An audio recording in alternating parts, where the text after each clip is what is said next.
चलिए एक बड़ी खबर आपको बताएं। अब शिक्षक बनने के लिए पास करनी होगी टेट परीक्षा।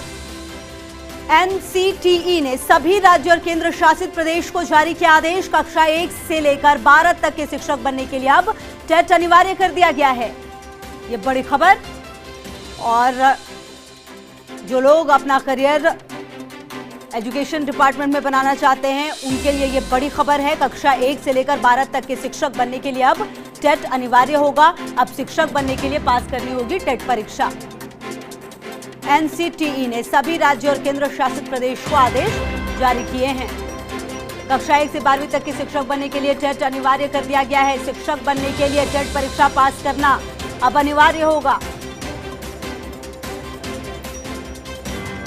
तो ये अपने आप में एक बड़ी खबर है और देखना ये बेहद महत्वपूर्ण कि इसके बाद किस तरीके से चीजें बदलेंगी, क्योंकि कहीं ना कहीं पहले ये अनिवार्यता नहीं थी, लेकिन इसको अनिवार्य किया गया है। कक्षा 1 से लेकर 12 तक के शिक्षक बनने के लिए टेट अनिवार्य। अब शिक्षक अगर आप बनना चाहते तो उसके लिए आपको टेट की परीक्षा उत्तीर्ण करनी होगी, पास करनी होगी। और वो भी आप देखिए कुछ पर्टिकुलर क्लासेस को नहीं बल्कि 1 से लेकर 12 इसमें रखा गया है कि एनसीटीई ने सभी राज्य और केंद्र शासित प्रदेश को यह आदेश जारी किए हैं। और भारत दीक्षित हमारे सहयोगी, ज्यादा जानकारी के लिए इसी खबर पर हमारे साथ। भारत, ये बड़ी खबर आ रही है, किस तरीके से अब चीजें बदल जाएंगी इसके बाद?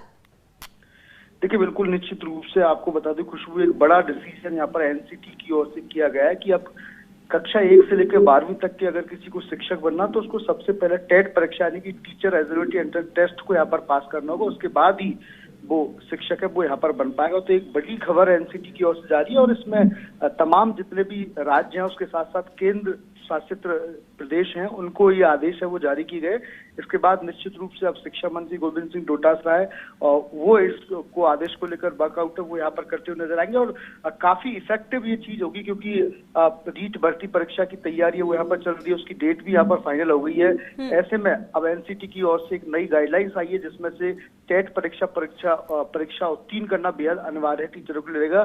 तो कई स्टूडेंट्सों के लिए खुशखबरी भी रहेगी क्योंकि कई पहले से भी टेट परीक्षा चलती लेकिन बीच में परीक्षा है वो यहाँ पर बंद हो गई है। लेकिन अब नए सिरे से जब परीक्षा शुरू होगी तो कहीं ना कहीं स्टूडेंट्सों के लिए परेशानी हो सकती है। जी बिल्कुल। और कहीं ना कहीं भारत, जैसा कि आप बता रहे हैं, जो रीट भर्ती परीक्षा उस पर भी असर पड़ेगा। तो जिन्होंने अब टेट की परीक्षा पास नहीं की उनके लिए दिक्कतें भी हो सकती है आने वाले समय में। फिर देखिए, बिल्कुल निश्चित रूप से जिस प्रकार से एनसीटी की ओर से स्टेट गवर्नमेंट्स को और जितने भी केंद्र शासित प्रदेश को वो आदेश यहाँ पर जारी किए, लेकिन जिस प्रकार का आदेश जारी किया गया उसमें स्टेट गवर्नमेंट्स को किस तरह का डिसीजन देना है वो अभी शिक्षा मंत्री और सरकार के ऊपर डिपेंड करेगा। क्योंकि रीट भर्ती परीक्षा की लंबे अरसे से लोग तैयारी कर लेते, अचानक से जब टेट परीक्षा को पास करने की बात आई तो कंफ्यूजन यहाँ पर क्रिएट होगा। और इसके साथ साथ जिस प्रकार से टेट जो परीक्षा आगामी दिनों में आयोजित की जाएगी, जैसे कि एनसीटी की जो नए आदेश आए तो उसका क्या फॉर्मेट रहेगा, तो वो भी एक चिंता का विषय स्टूडेंट्सों के लिए देखा जा रहा है। जी।